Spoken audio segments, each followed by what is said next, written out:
Komið öll sem hjartanlega sælublessuð. Í dag ætla ég að heimsækja vinkonu mína, hana Báru Karlsdóttir sem rekur veitingastæðin Café Ris á Hólmavík. Margrómaður veitingastæður.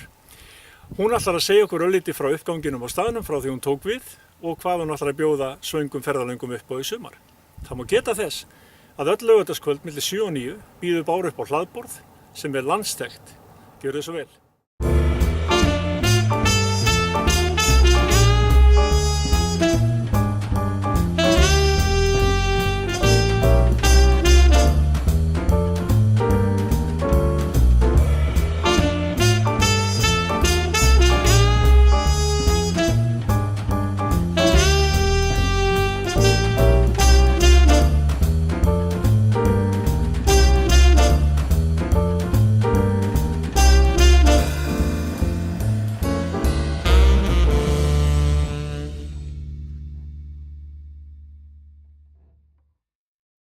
Sæl Bára mín, velkomin í viðtal.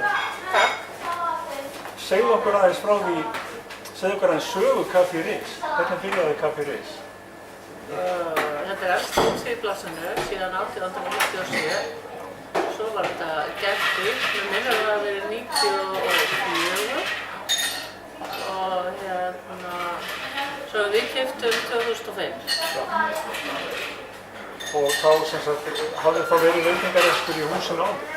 Já, síðan 94. Síðan 94? Já, þá var þetta alveg tekið í gegn.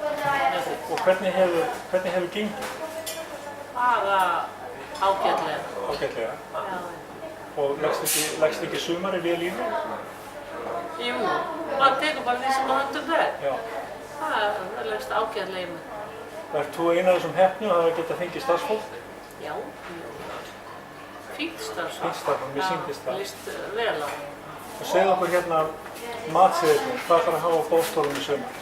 Það er ýmislegt. Náttúrulega reynum að hafa sem mest bara hérna og heima til. Kjöt hérna frá Húsavík, bótilettur og bíleg. Svo erum við með saltfisk og bleikju og germur og bláskel, krækling frá Drásnesi sem er rækta þar. Og hverjir eru það helst sem koma til þín? Er það blandaðir Íslendingar og útlendingar? Já, mikið útlendingar. Mikið útlendingar, já. Íslendingar náttúrulega líka. Já. Íslendingar eru samt alltaf meira svona hraðferð, kannski fara að taka bensín og stoppa. Já, þá sem kannski verður meira snarl og svo leiðis. Já. En útlendingar þeir stoppa lengur og... Já, og spyrja út í matinn, vilja vita hvaðan þetta er og velta hlutunum fyrir sig. Já. Já, Bára, ef að nú koma útlendingar hérna til þín í mat, hvað er það sem að þú myndir fyrst og fremst bjóða þeim upp á?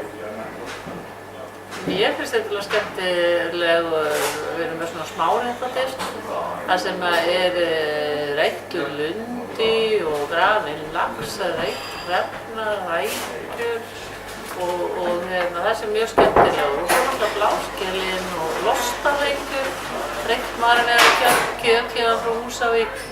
Þetta er svona það sem kannski öðruvísi hér. Svo erum við með svona annan, við erum með flatkökur, hangikjöt og baunarsalat, reyktan rauðmaga, rúgbrauð og þetta er allt héðan. Þannig að erlendi ferðamenn fá faktist að smakka sér svolítið í gegnum þessa klassísku íslensku mataflóru. Já. Frábært. Svona eins og eitthvað smáréttadiska eða smurbrauðsdiska eitthvað þannig. Tóku Bára mín, takk fyrir að koma í viðtal.